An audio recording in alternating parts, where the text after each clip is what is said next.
Welcome to our channel. Today we how to update HubSpot contact properties with Zapier filters, beginner guide step by step clearly. Start by logging into your Zapier account. If you don't have an account, create one. Next, select Make a Zap from the dashboard.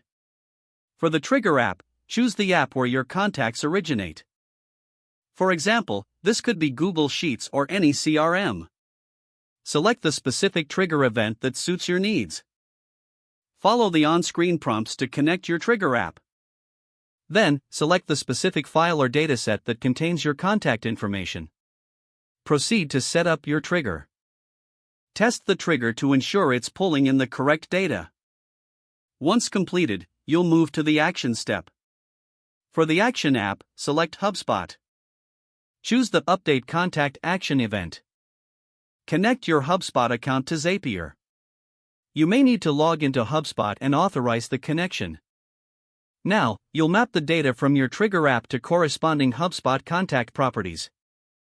For instance, connect email addresses to the email field in HubSpot. Ensure all necessary fields are mapped correctly. Next, add a filter step by clicking on the plus icon. Select Filter from the options. Set your filter conditions based on specific criteria. For example, only proceed if the contact belongs to a certain list.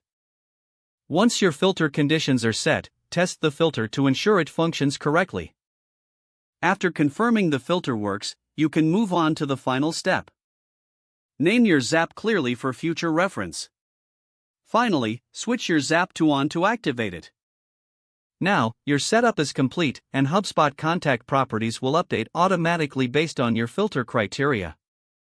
If the page does not load, refresh the browser or try again in a private or incognito window. Don't forget to like this video and subscribe to our channel for more step-by-step tech guides.